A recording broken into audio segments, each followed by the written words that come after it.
Hello and welcome to the Mindful Men podcast, a show helping men to open up about manhood. My name is Simon Rennie and my aim is to get men talking. From mental health to fatherhood and everything in between, Mindful Men creates a safe space for conversation. Now, before we get into this episode, I want to say a huge thank you for joining me. It means a world for you to join me and talk about men's issues. And if you love what you hear, please subscribe and share the episode with your mates. You can also join the conversation on Instagram and YouTube, and I'd love to connect with you there. But for now, sit back, relax, and let's get mindful.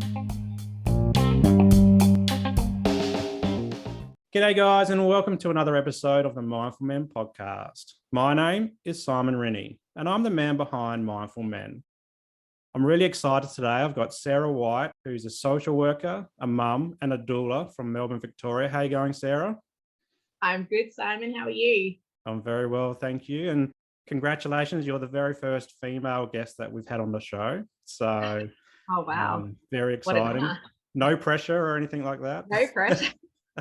No, thanks for having me. I'm very excited to be here. Awesome. Now, the Mindful Men podcast is a show that supports boys and men to open up about things that are happening inside. And I thought it would be great to have a chat to you today about what is a doula. As a dad myself, I've never heard of a doula. So I was interested for you to come on and share what you do as a doula, but also as a social worker and a mum as well. Because I think it would be really helpful for new dads or dads coming around for a second, third, fourth or fifth child or however many. And all of a sudden their partners say, let's look into a doula. Yeah. Because I know my experience, all I knew was going to the hospital and we, would just do the usual thing, check in. We checked in for about 5 days or so at our hospital. And we just went through what would be a traditional birth of midwives and doctors and so forth. But the whole concept around doula is completely new to me, completely new to a lot of the people in my circles. So that's why I thought I'd have you on the show. Yeah, amazing. I guess just quickly to touch on that, if I'm going to be completely honest, when I had my children nearly 12 and 10 years ago now, I didn't know what a doula was either. So it was a new concept to me as well. Well, before we get into a doula, I'd love to hear a bit about your backstory first and a bit about you, where you grew up and school, uni, what have you done after uni, and family life. Okay, cool. All right. Well, I'm currently living in the southeastern suburbs of Melbourne with my husband, Pete, and our 2 children, Olivia and Jane. So Olivia, as I said, she'll nearly be 12. And James will be 10 a little bit later in the year. And I also grew up in the southeast of Melbourne with my mum and dad and little sister. I went to school locally. I guess while I was growing up and all throughout school, I knew that leaving school, I wanted to work with people. I wanted to help people. So after secondary, I started psychology at uni. I guess maybe halfway through, I realized it wasn't exactly what I thought it was going to be. It wasn't exactly what I was looking for. So I went and had a chat to the vocational advisor. After breaking it down a little bit and talking a bit more of what I was looking for in a career, he advised that social work was probably more suited to me, or I was more suited to social work.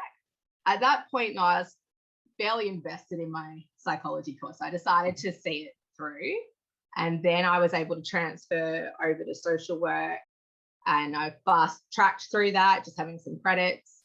So ended my uni journey with both psych and social work. Wow. Which is great because they go so well hand in hand. You know, they're both ultimately helping people is at the heart of in their work, and I guess social work is just that little bit more holistic. And that's what I was looking for. Yeah. So, yeah. So you wanted to help people. Why do you think you chose psychology? Well, I guess I just always assumed like just from watching TV shows and movies and just the general concept of psych, that I was, oh yeah, you sort of talk to people and you help them through their problems, which, you know, obviously you do. But I think what I preferred about social work is that, you know, it's more holistic and you're helping them with resources and networking, and you're looking at systems rather than just them and their independent self. And I didn't really realize the difference between the two while I was still young and in high school. And it wasn't until I sort of had that advice from the vocational advisor at uni who sort of set that straight.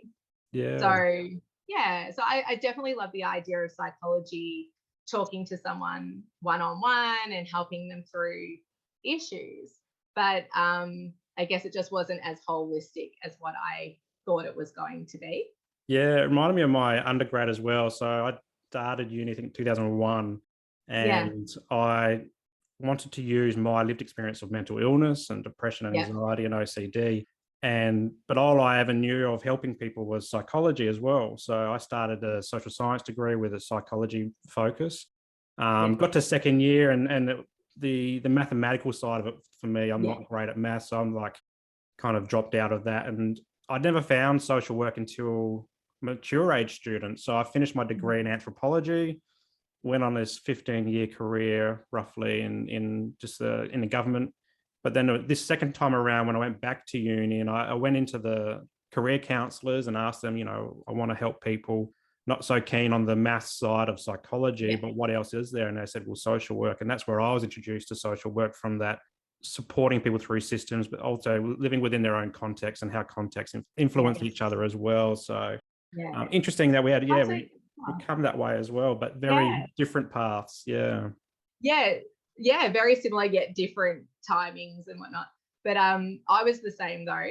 I also hadn't really left room or space for that statistic side of psych, which I didn't mind, but I just didn't realize how heavily involved it was in the actual degree. And I wanted to be really getting into the nitty-gritty of helping people and not worry so much about the stats and the reports. While they're super important and in necessary, obviously we need to know those statistics for research and whatnot. It just wasn't, I wanted to be like straight up helping people. And I probably feel the same with, well, my first subject in my social work degree was around grand theories. And I'm like, how has this got anything to do with helping people in that face-to-face moment? And over the course of your study, you certainly start to see those linkages. But I was probably feeling the same, like, oh, what have I done? I've come into this thing where we're talking about philosophical stuff and there's really grand stuff, that how does that impact me and the person I'm sitting across from in a room? But yeah, anyway. So after uni, what did you get up to after uni? Well, after uni, I sort of, turns out I ended up being a bit shell-shocked, and the social work world was a little bit of a scary place for me. It's fair to say I had lived a pretty sheltered upbringing. So I had experience like hospital social work. I loved hospital social work. I loved being part of the multidisciplinary team. I loved being on the different wards, even just the social work department itself, having an array of all of those social workers on different wards with different clients and whatnot was just really intriguing and an interesting place to work. I loved that. But I also worked in emergency relief in a fairly low socioeconomic part of Melbourne. And it was there where I had a huge shock to the system. I was sort of seeing things that I thought was only made for movies, and I hadn't experienced any of that sort of thing in real life.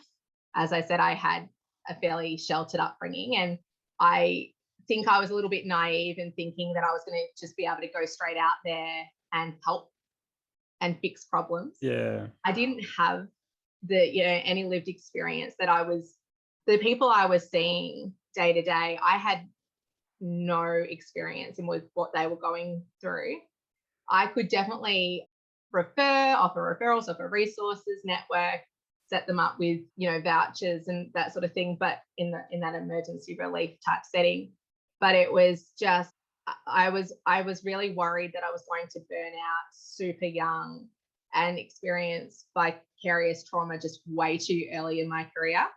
So I decided to take a step back, and I continued to work in fields of social work and in a drug and alcohol center and things like that, but not with my own caseload. I was just doing other roles, and just thought I'd sort of watch from afar and build up that experience, build up that life, gain some life experience.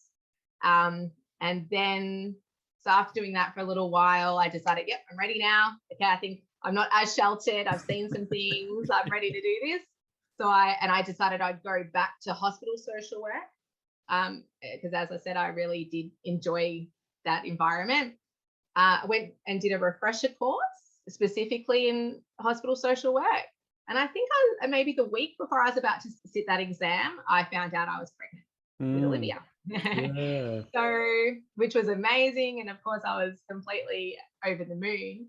But it also meant I had to sort of put a pin in that idea again and just hit pause, reassess, because I obviously looking for a job while pregnant is a little bit difficult. So I had Olivia shortly after I had James. And I decided then to completely embrace being a stay-at-home mum. Yeah. So I just threw myself into arts and crafts and home baking and kinder committee, the zoo every other week, and just really, really embraced being a stay-at-home mum and loved every minute of it. And then when the kids were a little bit older and not needing me as much, not depending on me as much, not as many excursions to attend and all that sort of thing either, I decided it was time for me to get back into it. So while I love being a stay-at-home mum, I equally love working. Yep. So what was I going to do? I had a background in social work. I had qualifications, but I was also a new person. I had sort of been rewired since becoming a mum. And so I thought, how am I going to, get work with situations and be able to switch off at the end of the day and be present for my young family? I wasn't sure. I didn't actually have the confidence in myself to believe that I had the capability of doing that. So I was at a bit of a stalemate. I wasn't sure, I knew I was ready to work. I was qualified. I had experience now, but I also had this whole new wealth of knowledge from being a mum.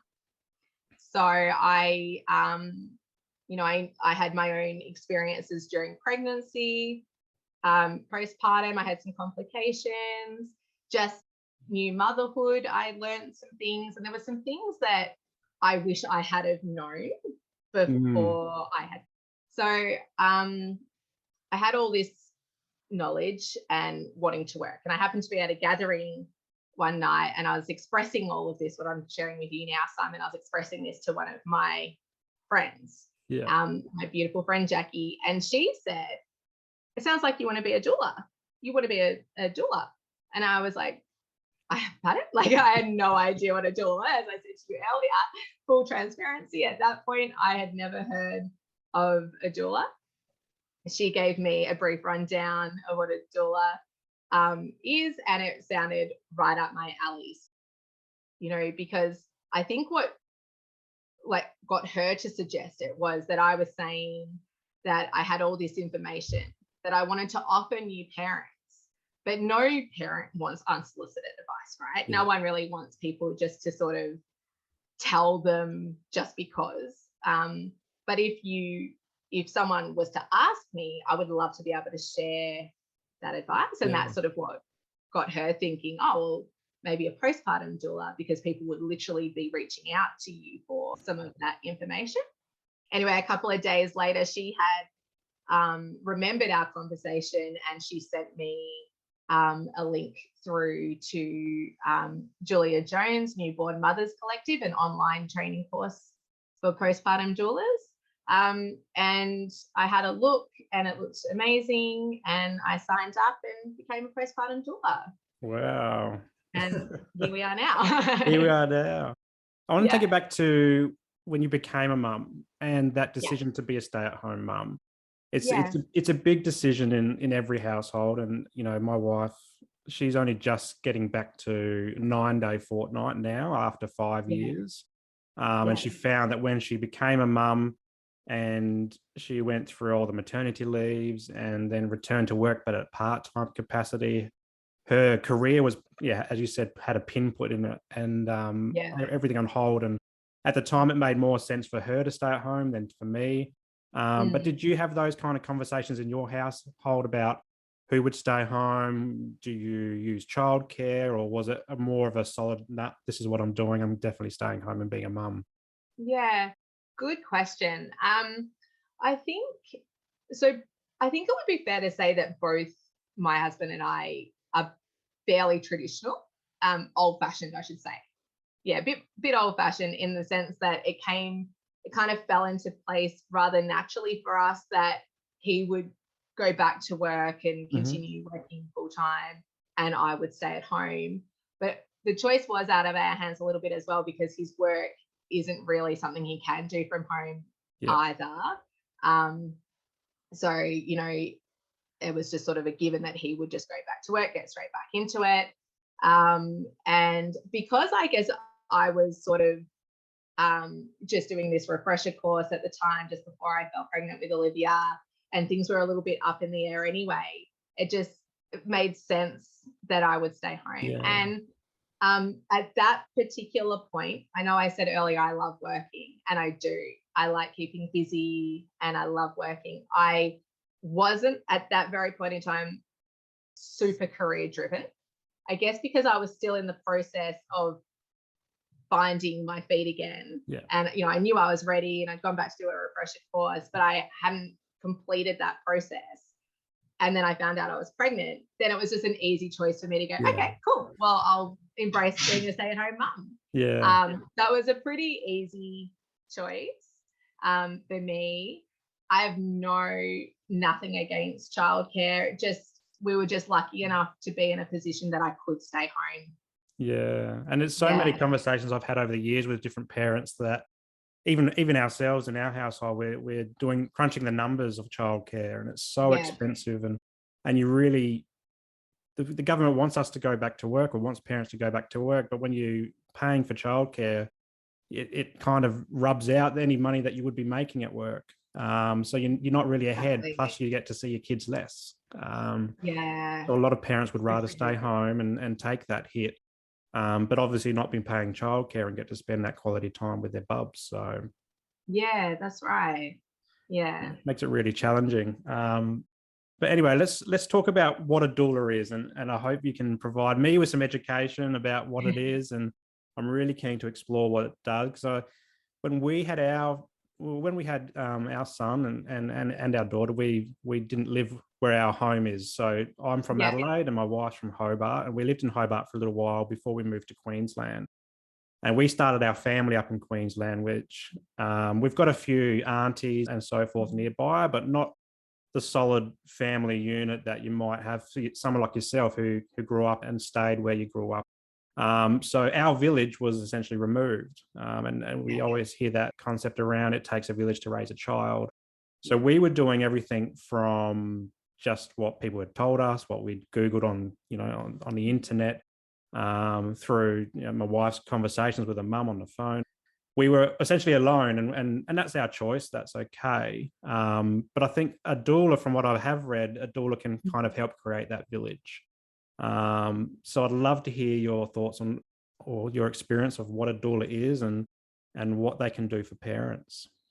Yeah. Well, I love your definition of what a doula is, and that's especially a postpartum doula for helping build that village. It's definitely, you're right on the target with that. So, like, loosely defined, a doula is someone who will hold space, provide support, that emotional support, physical comfort, empower, They will provide information, offer resources, hold space to validate. They might empower mums and dads to advocate for themselves. And sometimes I even advocate on behalf of mum and dad. And then just to further define, though, more specifically for a postpartum doula, they'll do all of those things, as you mentioned already, in that very special, delicate postpartum period. Yeah. So, it's definitely about just offering support and helping to empower new mums and dads. So a postpartum doula, I'll speak more about postpartum doulas, because that's what I am trained in. But obviously there are many doulas. So there's also birth doulas and death doulas, and there's a whole array of doulas. Okay. Just when I decided to become a doula, I decided to just focus on postpartum, because at the time Olivia was going through some anxiety, and she's given me permission to speak about this with you. She's already given me permission. I don't think the idea of being a birth doula and maybe being on call would have worked well with her anxiety at the time. She had a bit of separation anxiety, so especially surrounding me when I was leaving. I think if I was on call and disappeared in the middle of the night or anything like that, it wasn't going to work well for me and my family. So I decided to just sort of hone in on the postpartum doula training, and I will definitely consider, expanding my training in the future to hopefully include becoming a birth doula as well. But so postpartum doulas, they're definitely there to help build that village, as you said, offer that support, empower, validate, offer resources.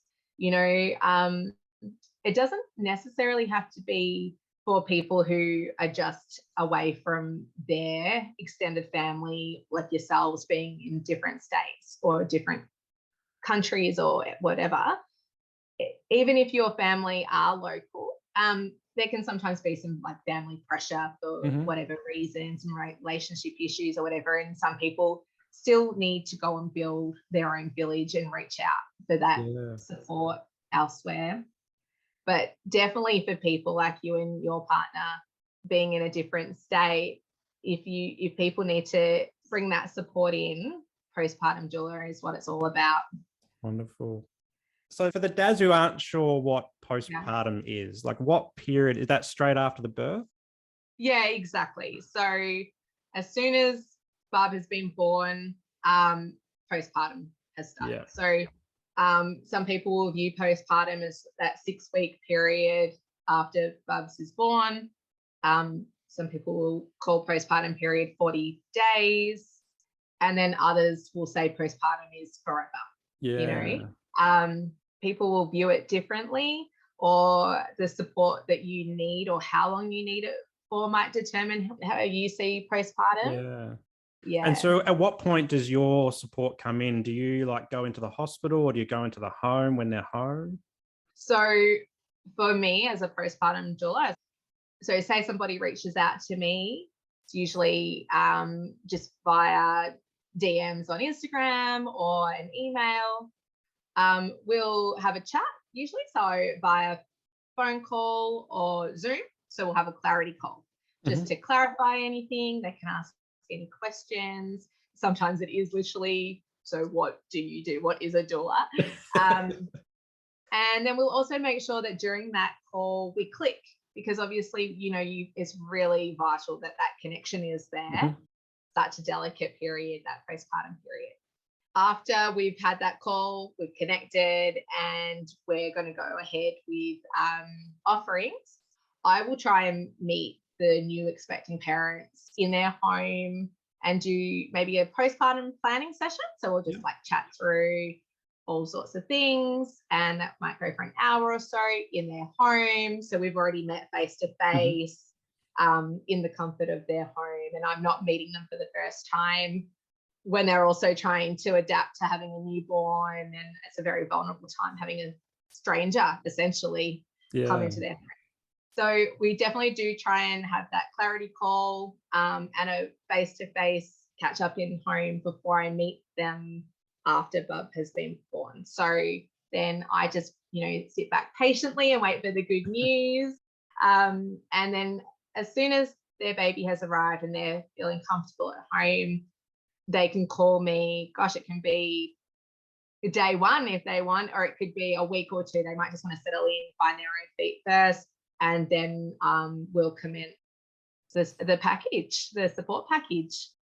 Yeah, wonderful. And what would a support package look like? I guess it depends on the plan that you put in place. And then imagine that a plan for a first-time parent would be different to a second or third, fourth-time parent. Yeah, exactly, precisely. So on that clarity call, we'll already have sort of gone through a few of the things that they're mainly looking for, the support, I should say, that they're mainly looking for.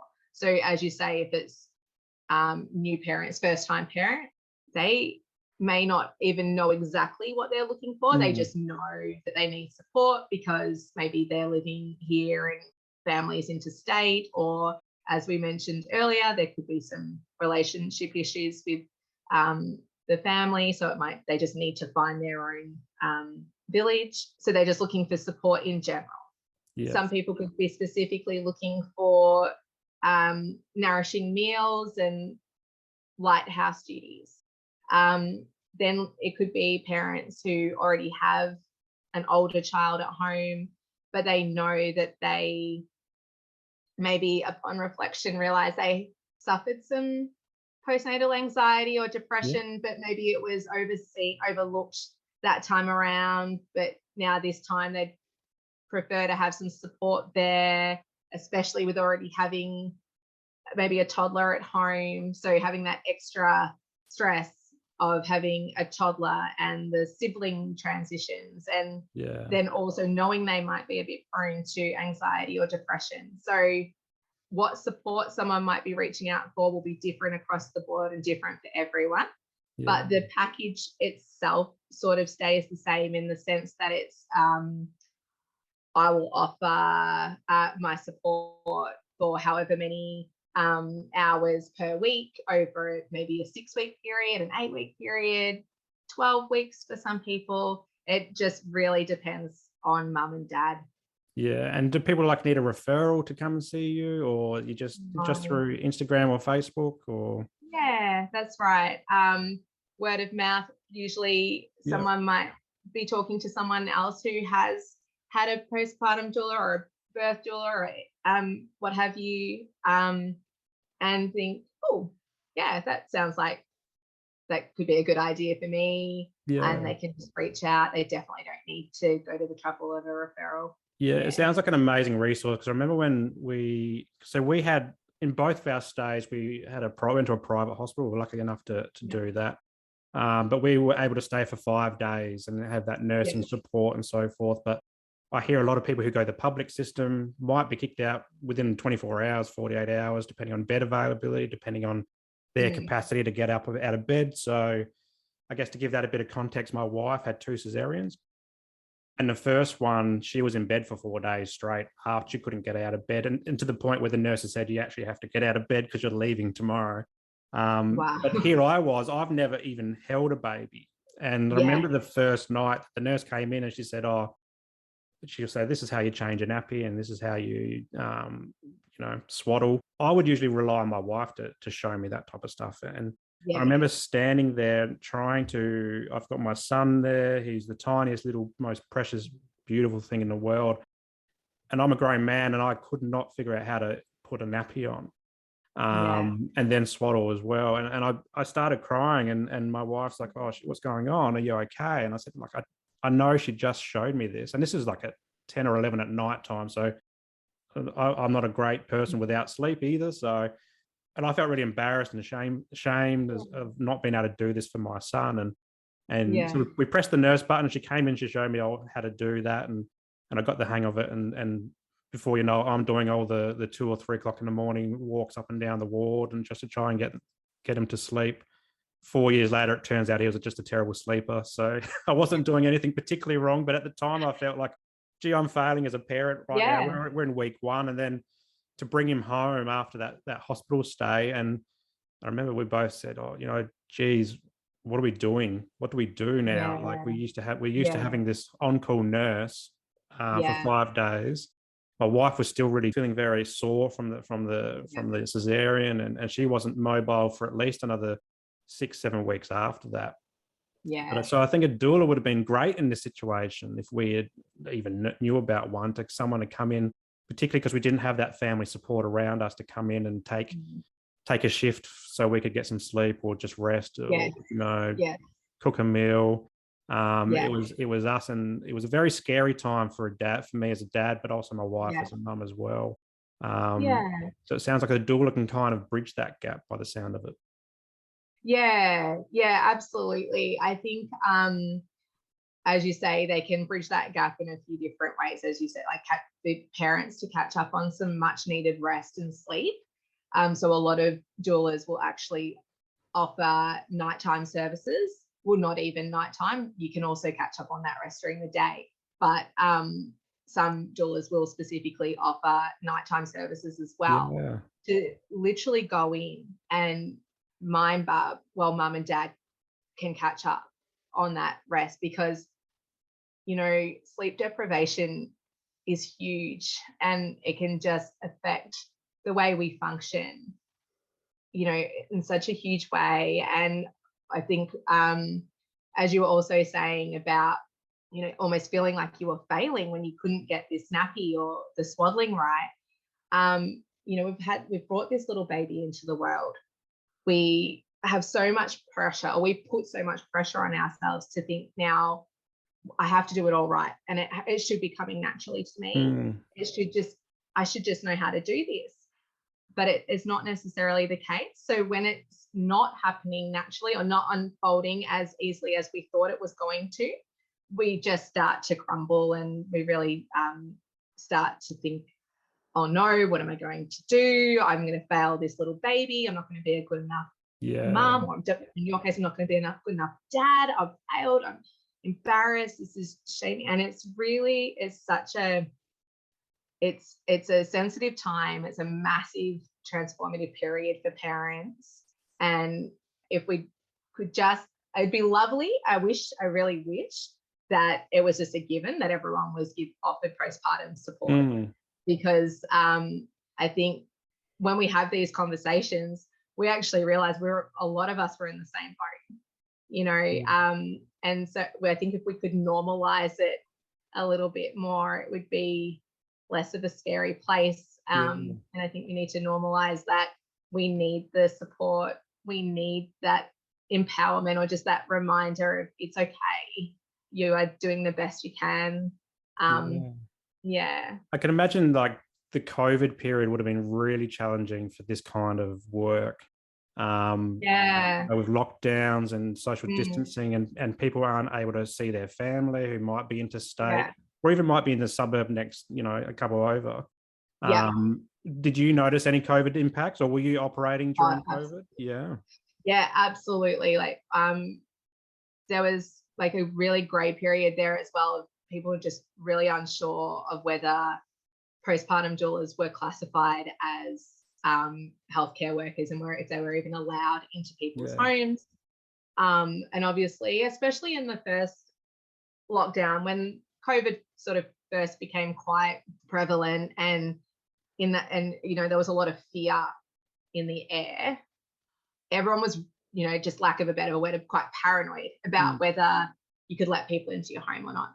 And then even when it was a bit clearer that postpartum doulas could go into homes and whatnot, then a lot of parents were quite nervous to let people into their homes. We're talking about this, we're talking about this virus, like this every day on the news. We were talking about death rates and whatnot. So everyone was really nervous and fearful, and didn't really just then want to just let anybody into their home. So there was a huge impact for even just that understanding of whether people could receive that help or not.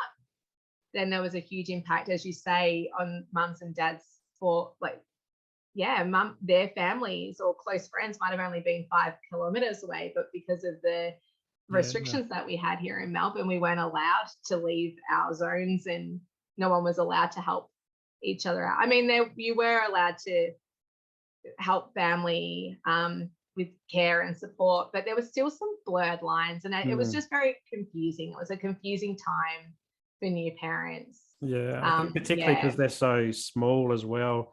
Like we had our daughter end of 2019-20, so we were in lockdown then. Probably one of our Queensland's longest ones, and my wife was stuck. Well, I was working from home. My wife was on maternity leave. Our son was out of childcare, and we had our daughter as well.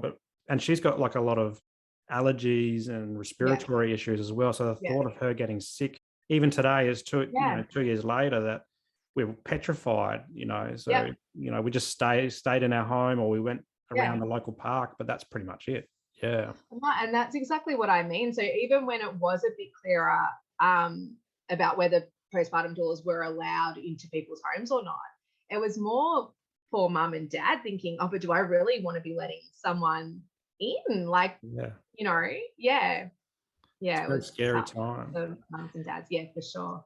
And you mentioned before, just a little bit back, the word pressure, and it prompted me around, you did this great post on your Instagram a few weeks back around parents feeling judged or feeling pressure around parenting decisions. And it was really hit home, because I remember it reminded me of before our son was born, and we're doing the pre-birth education that we had to do at the hospital. And we hadn't really read up anything. We were just kind of relying on them to provide us the specialist advice. But then we'd have a parent next to us, or a would-be parent, who's read every book under the sun, who's read every website, was asking all these really in-depth questions. And we were like, gee, all we want to know is, like, where do we go when we come with our bag, at the hospital, things like that. And then, we're with Instagram and Facebook and social media, there's a very much of a comparison culture, and you see a lot of Instagram worthy pictures of parents with their new bubs, and everything looks beautiful. It doesn't really, or the house is immaculate. And I mean, our house looks like a tornado's hit it 24/7. But I feel you. And then you start to think, well, what am I doing wrong? Are we doing the wrong thing? And then, how do we feed? And when do we, as a parent, do you feel, is it okay for you to say, I need a break, that type of thing? I need to go out and have 5 minutes without children around. Sleeping, how do you do sleeping? Do you co-sleep? Do you sleep in a cot? Is it a bed? All these types of things. So there's constant pressure. And I think it's perpetuated by the fact that we have social media and we have news cycles 24/7 these days. And we're constantly comparing, are we doing enough? Are we doing the right thing? So on that light, like, what's some of the things that parents are coming to you for support in that area around trying to not compare with other parents? And what's some of the advice that you give to them? That's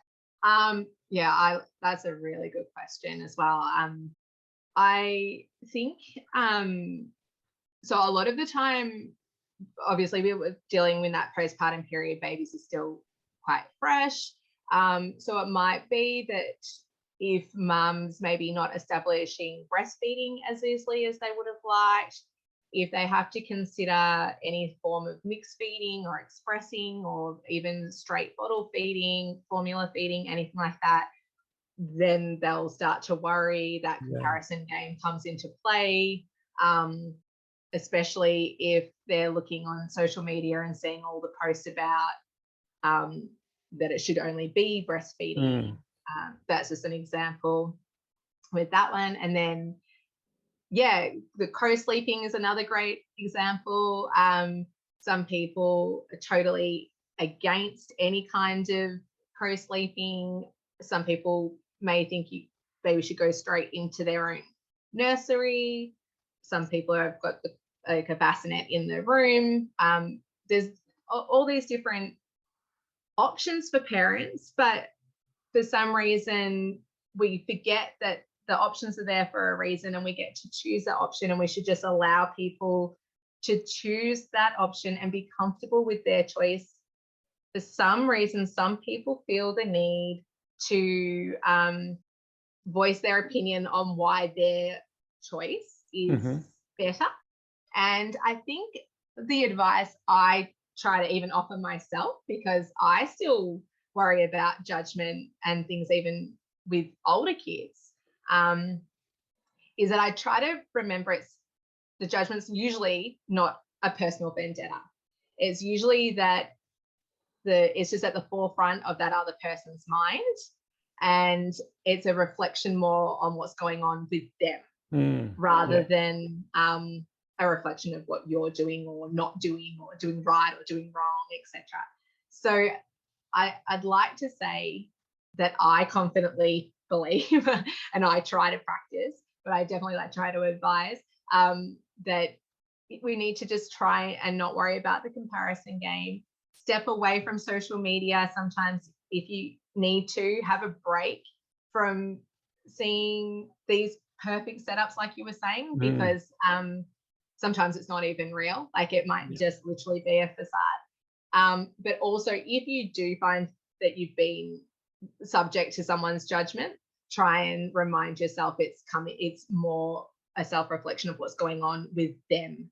And try to just trust in the reasons why you chose to bottle feed, or why you chose to co-sleep, or whatever choice it may be with your newborn, toddler, teenager, whatever stage of parenthood you're in.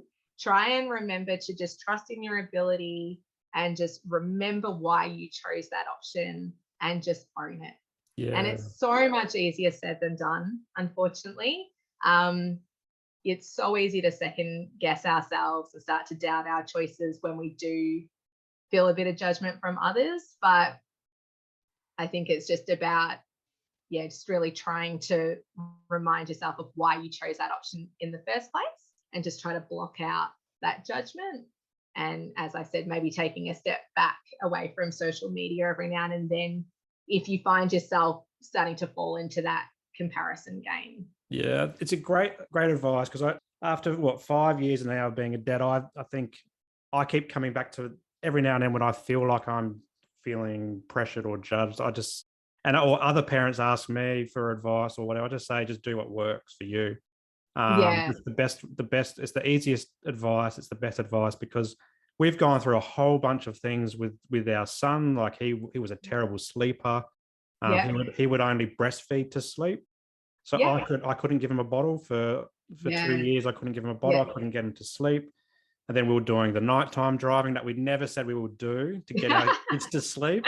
I was doing it last night, actually. Our daughter was having a shocking night. I was having a coffee at 10 o'clock at night, driving around our local area just to try and get her to sleep. We took our son to sleep school. We had sleep consultants in, and some people are really for that. Some people are really against that. And I think our son broke a record of when we had the sleep consultant in. She's like, this process will take an hour and a half, and every baby will be asleep at an hour and a half point. Well, Gus was 3 hours in, and he finally fell asleep. But it's all we knew. Like, and a lot of people were against letting them cry to sleep, and we had a system that worked for a little bit, but we just did what worked for us. And our kids are resilient, and we're resilient as well. And as long as you're just doing your best, and you don't have to get it right every time. And I think if you just do what works, I think that's the greatest advice I ever give to myself, and I ever hear from other people, which I think aligns with what you're saying there as well.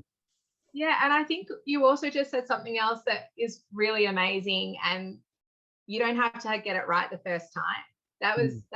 That's amazing. I love that. So as with everything in life, parenting's the same. You don't have to get it right the first time.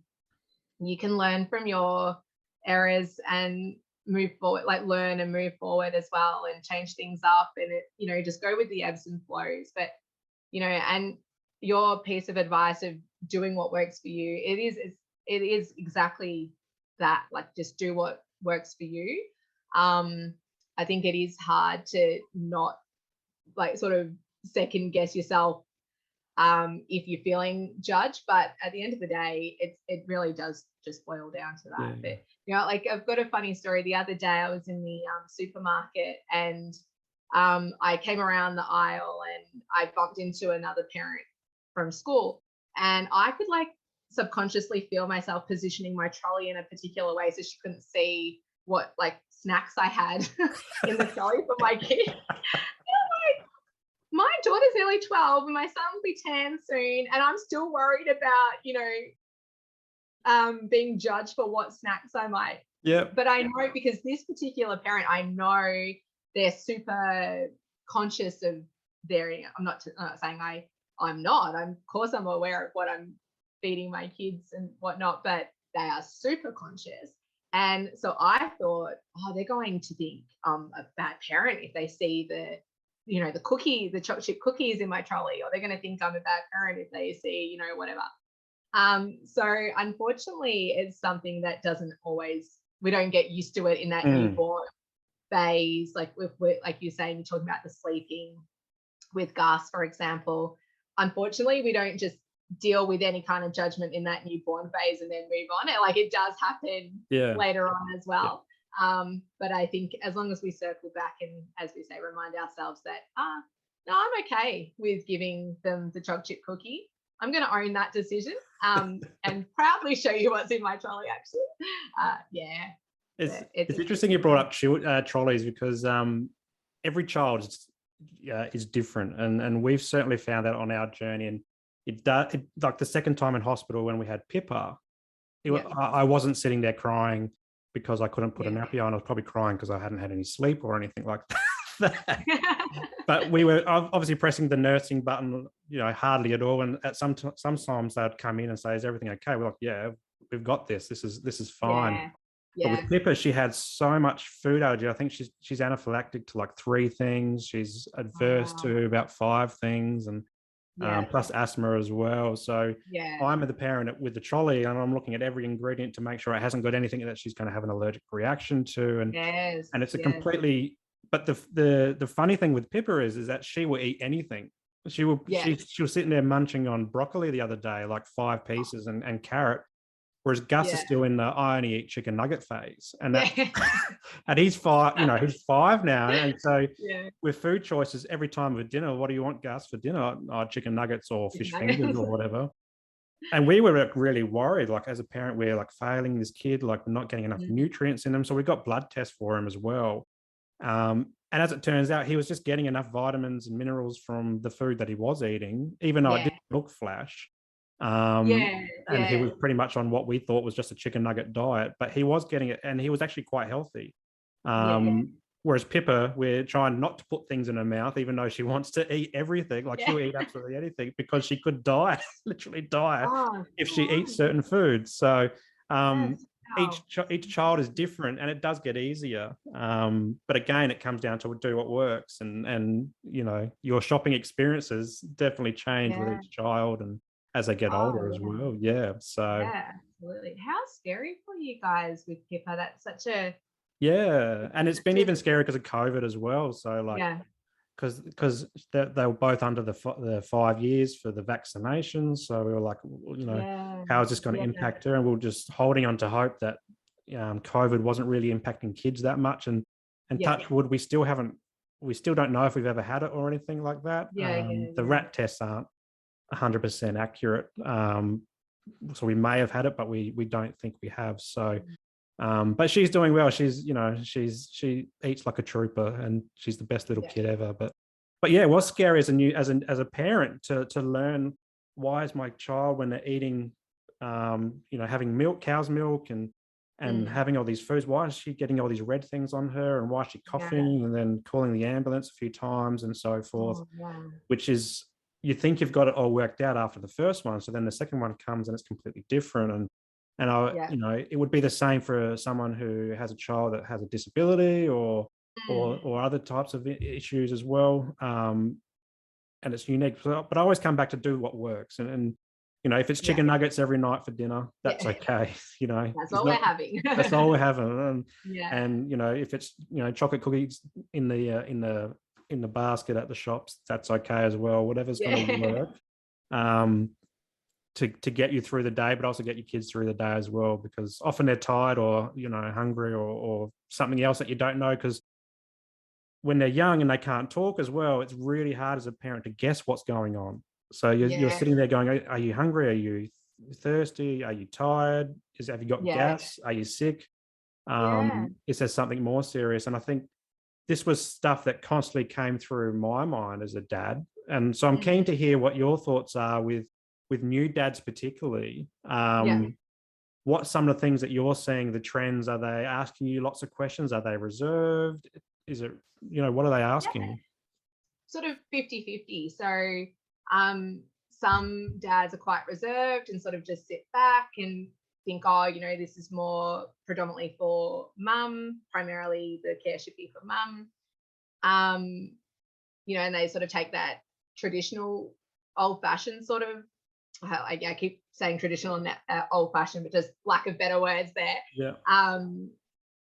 Where they might sit back and just think, oh, we'll get someone in to help mum. And then the other 50% of dads that I'm seeing are really, really quite open to receiving that support as well, and voicing things like that they're worried they won't be a good enough dad. Mm-hmm. They won't be the dad that they maybe envision themselves to be. Um, wanting to receive some tips on, as you're saying, like the nappy changing, bathing, swaddling. How can they be more hands-on? So if mum is breastfeeding, what can they do to be more hands-on? Wanting to be able to support their partner as best as they can. There's also sometimes some concern about if they need to go back to work, like that separating from their partner and bubs. So just I think, and then really if you think about it, the theme that kind of flows through those concerns is pressure on themselves, like just, wanting to make sure they're not letting anyone down, whether it's themselves, their partner, the baby.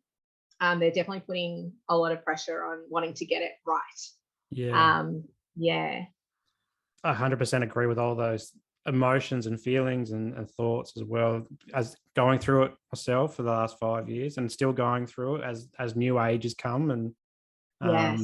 it's certainly a growth perspective. But I think the more questions you ask, the better. I think it's better to ask and kind of get the answer you need, as opposed to just trying to figure it out on yourself and feeling like you can't ask questions, because people like yourself are there.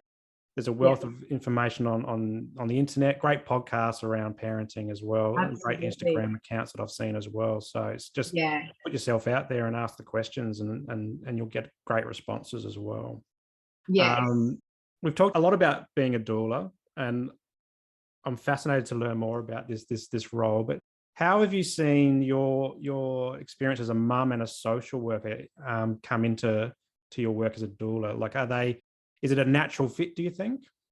Yeah, I do. I do think it is a natural fit, especially the mum side of it for me, because like you mentioned earlier, when you guys got home from hospital and you had like the hustle and the bustle of hospital and the nurses poking their heads in and checking, or just the sounds of bells and whatnot, and then you go home and it's really quiet, and all of a sudden there's no one there to sort of say, sorry, can you remind me how to do this, or can you help me with that? So that transition I found as well, like personally, quite daunting.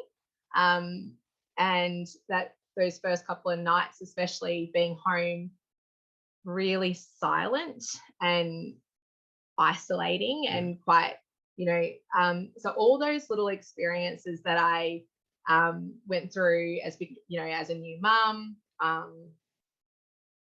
in that postpartum period. And I had a bit of a complication when Olivia was about 6 weeks old as well. So I learnt how to, advocate for myself, because I was somewhat unheard when I went to emergency the first time. So the second time I learnt to sort of advocate for myself a bit better.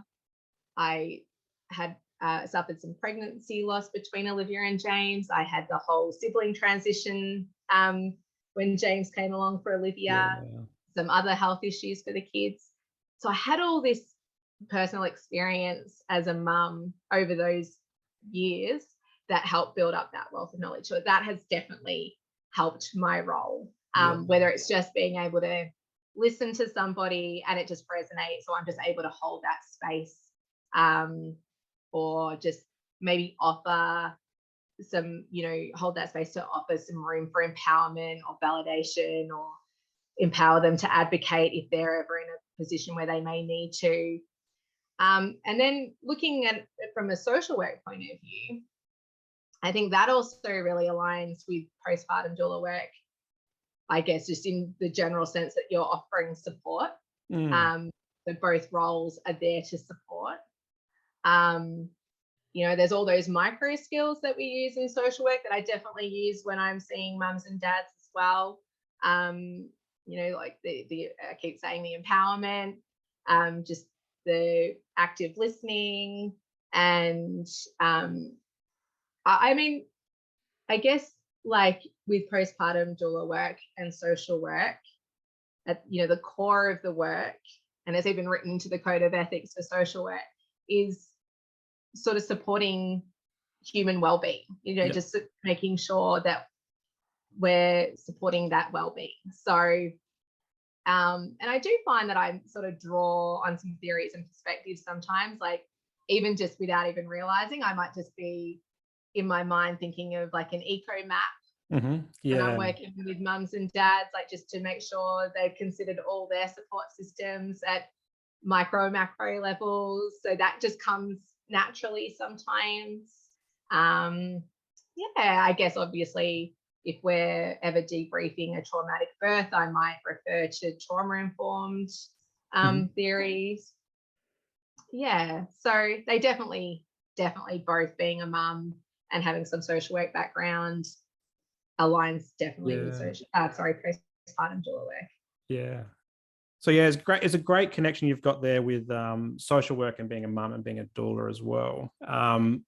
But I'd like to now open up to what's some advice that you could give to a mum or a dad or whoever who's perhaps seeking some additional support through postpartum stage, but they're not quite hitting that call button to give you a call or sending that email. So what's some advice that you think you can give them to maybe make them make that call to you?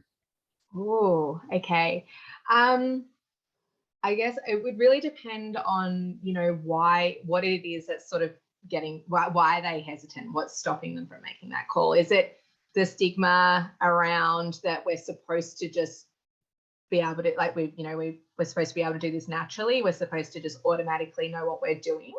So is it a fear of maybe feeling like they are failing if they're having to reach out for help? So my message would be that I would like for people to know that it is okay to reach out for help. It is absolutely okay. It is by no means whatsoever a sign of failure. There's no reason to feel any shame in asking for help. It's tricky. I know we do live in Australia where the culture is very much, come on, let's just get on with things. You'll be right. She'll be right. He'll be right. Let's just do it. Move on. And then that can then make it tricky for people to reach out. So I would really like to say to mums and dads who may feel, I need that help, but I'm just not sure if I should reach out, do it. Just do it. Like, reach out. It's okay. You're not alone. There are other people who are in your position as well. And as most doulas, most postpartum doulas especially, will offer that clarity call first. Yeah. So just make the call and have a chat. Even if you end up saying, no, I was right in hesitating, I don't need that help. Actually, I'll stick to that. That's fine. But you may also find that just having that chat, it may just let that guard down a little bit, let that defense down a little bit, and open up the doors to accept a little bit of support. That's great. I always remember that there was an advert a long time ago, I think in the 90s, where it was Daryl Summers talking about going to the Northern Territory. And I always come back to that. You'll never know if you never go. Go, yeah. So you'll never know if you don't make that phone call or send that email or whatever. Yeah. Wonderful. All right. So I've really enjoyed our chat today, Sarah. It's been an amazing chat. It's great to catch up. So this is your time to plug something. So maybe start with how people can find you on social media. Do you have a website? And then after that, maybe something that you're enjoying at the moment, like a book or a podcast or a speaker on TEDx or whatever you want to plug. Okay, cool. Well, okay, so my website is still under construction at the moment. So at the moment, people can find me on Instagram, and my handle is Sarah_White_PP_Doula. It's just confusing with all the underscores. It doesn't look that confusing in writing. It's okay. I'll put the links down below in the show notes, so it's okay. Oh, you're amazing. Thank you. Thank you. And if you find me on Instagram, you can, send me a message, or that you can hit on the email action button and you can email me. That's about it at the moment, just while I continue to work on the website. Okay, as for plugging, so there's two programs, just sort of sticking to the theme of mindful men and for dads. One being called Birthing Dads, and one being called the Fathering Project, and they both have Instagram accounts as well. And Birthing Dads was created to provide expectant fathers with a better understanding of pregnancy, birth, and parenting. And it's just a really sort of, user-friendly, relatable Instagram account for dads, and especially. And then the Fathering Project is also a great Instagram account with like some recipe ideas and dad proof tips, and that one is aimed slightly for older kids, but still really great for dads. And the other thing I wanted to also mention was, we spoke about dads and how much pressure is put on them in this time as well, wanting to be a good father and make sure they're doing it right. I guess, so it's quite important to be mindful that men and dads can suffer postnatal depression and or anxiety, not just mum. Yeah. In fact, 1 in 10 men or dads can suffer depression or anxiety. So Panda is a really good one, a good resource I'd like to plug for people to be able to use if need be. They've got a great mental health checklist for mums and dads. And they've also linked up with SMS for dads, where dads can sign up within the first 12 weeks of Bubs being born, and they'll receive, I can't remember exactly, but whether it's maybe weekly, maybe 3 messages a week or something like that, right up until their baby has turned 1. And that will be just information and advice. And that's also a good one for health professionals as well, actually. Yeah. I'm seeing a lot more in the text space, which is really cool. Texting out information. Or even texting like therapy support. So you mentioned like dads do experience postpartum depression and anxiety and so forth. So there are providers out there that do the text service as opposed to having to chat, because I know a lot of guys struggle with talking. So being able to adapt to that, I've even seen one that does email therapy as well. That's really cool. But thanks so much for plugging those, because I wasn't expecting that. I was expecting your favorite social workbook or something like that. Well, I think we may have established we do have I think, was it you and I, we were talking about the Robert Bland? Yes. Yeah, that's a good one. No, I thought, it's mindful men, and we were talking about dads quite a bit, so I think I'll try and stick to those ones, and they're good ones. They're really good ones. Yeah. So, yeah. I'll put all the links down in the show notes for everyone who needs to access them. But Sarah, thanks so much for your time this morning. I really do appreciate it. It's great to catch up via Zoom. And I look forward to seeing you grow in this space and maybe catching up a bit down the track to talk a bit more parenting. Oh, no, thank you so much for having me. I really, really, really love your podcast, and I think it's a great space. So, and I'm really honoured that you reached out to have me on as your first female guest. Awesome. Thank you so much. Thanks, Simon.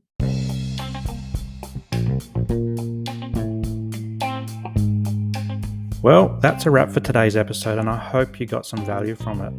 If anything triggered your mental health today, please reach out to your support networks. Also, if you loved what you heard, be sure to subscribe to the show and share it with your mates. For more from Mindful Men, you can check us out on Instagram and YouTube, and I'll throw the links to these pages in the show notes below. But until next time, stay mindful.